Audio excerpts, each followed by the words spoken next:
Today in Warhammer Exalted, we're going to be talking about Blitzkrieg. Blitzkrieg was a actual tactic used in, I think, World War I, where you had tanks in front of a line of infantry, and tanks would basically absorb all of the damage, and your infantry lines would get intact to the enemy army. So that's what I've got for you today. I've got 2 steam tanks from the Empire, followed up by 3 units of greatswords and 2 units of handgunners.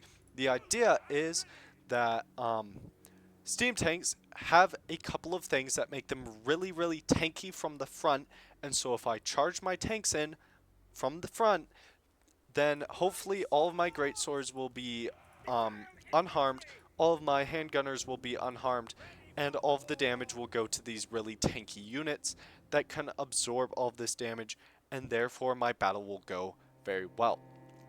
There's a second video that I'll be coming out with, which is a meat shield blitzkrieg. So if you're not already subscribed to the channel, please drop a subscribe so that you can see that tactic when it comes out. Now, I would like to note that this is in the battle simulator, and it is a very rigged battle. If you look at my balance of power, you can see that there is no way I'm losing this battle.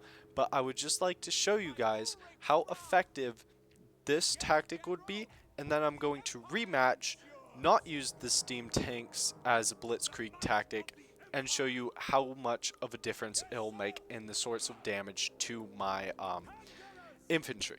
So, what do we need to be thinking about? I'm going to start charging my units up there. So first thing is we have a very nice little thing called a missile block.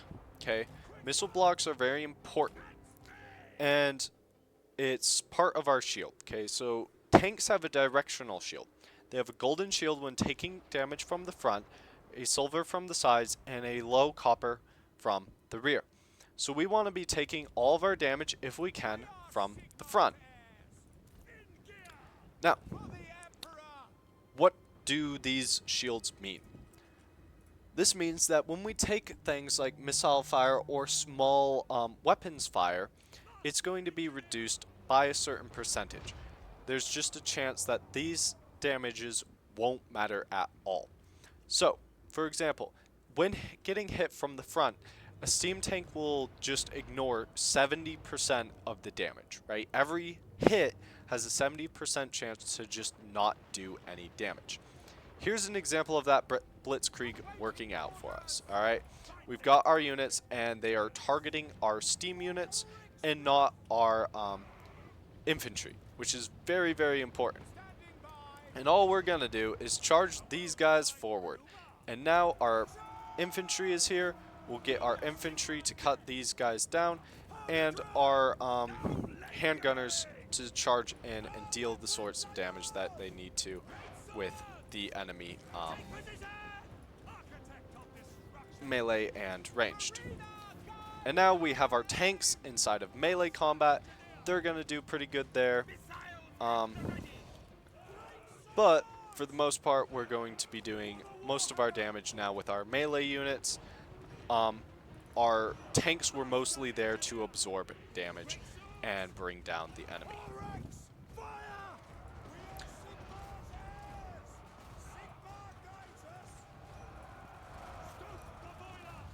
So as you can see, we've managed to tie down the enemy guns, we've managed to tie down the enemy melee, and we have our tanks destroying these enemy thunderers in the back lines, and our greatswords will tear through these dwarf warriors.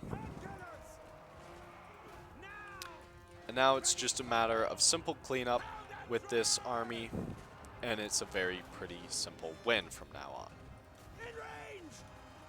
So that's a blitzkrieg.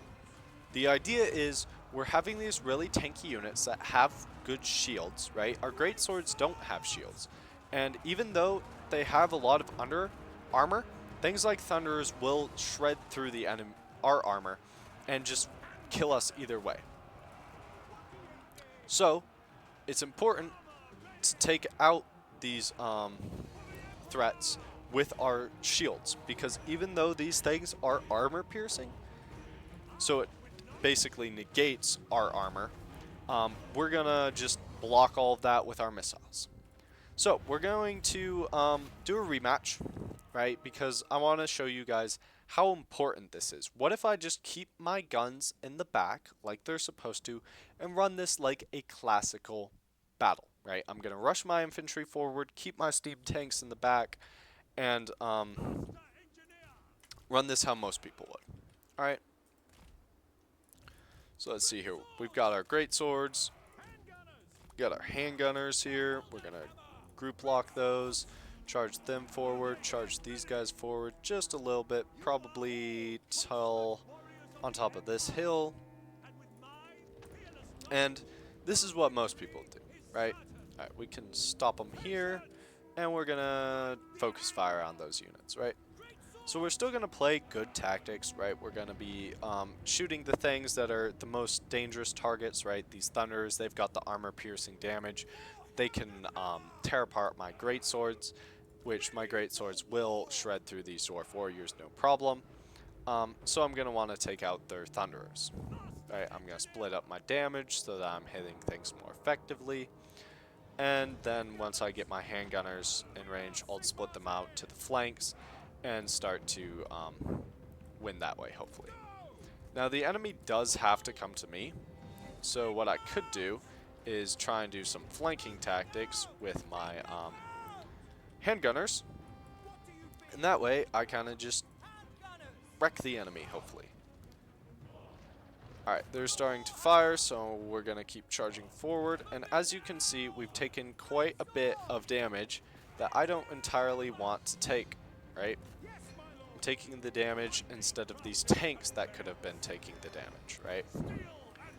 So we can see that these great swords are almost at half health already, instead of being at a stronger health, like the last battle, because all of the damage was taken through these tanks. Now, I'm assuming that we won't actually lose this battle. We do still have 2 steam tanks, so it's pretty low chances I just straight up lose the battle.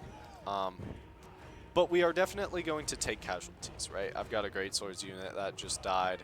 These handgunners are going to get shredded apart while I try to deal with the front line of dwarf warriors that I need to get through. Alright, these guys are almost broken. If I put some missile fire on them, they'll probably break, hopefully, and just a little bit more damage, and then I can charge my great swords through, hopefully get a little bit more of an upper edge.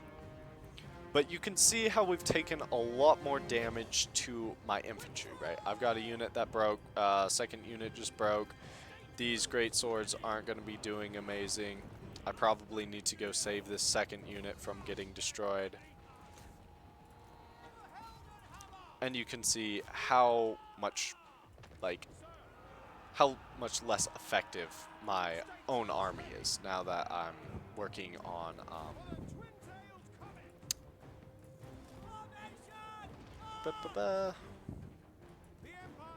now I'm not using this Blitzkrieg tactic.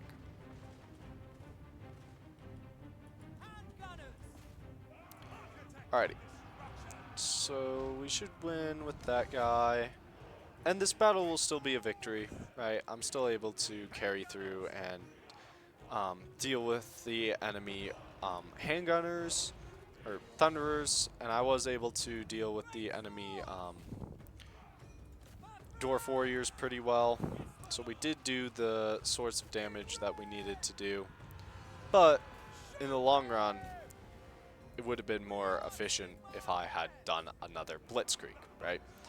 So we can see that this will probably be a not as decisive victory.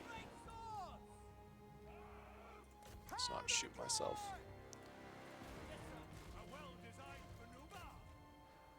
And we could probably speed this up because army loss penalties are about to go in effect. There it is. And we win. So this was a close victory. think the last one was a decisive victory. Not entirely sure, but you can see how there's quite a bit of a difference. I'm going to end that battle. We're going to look at the types of losses now. This time I lost 221 units. And I didn't take that much damage to the tanks, but we do know that individual units do get more casualty replenishment rate in terms of hit points than trying to regen models, right? So these great swords will take longer to regenerate than my steam tank and master engineer would have taken to get through. I probably honestly did less actual damage because I had less units to do that damage with. So the remaining number is probably higher in this one, although I did absolutely annihilate one unit of Thunderers. So maybe not, but either way we want to minimize our losses, and we can do that through Blitzkrieg really well, where we charge those tanks up, absorb all the damage, make sure that our shields are taking all the damage, and our infantry is getting there in one piece so that we can tear through the enemy, right? Because as we can see, these dwarf warriors didn't do great against our greatswords.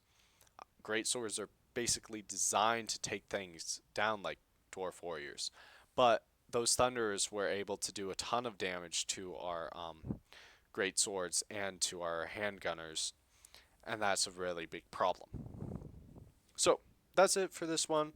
I hope that you learned something and you can use this Blitzkrieg tactic.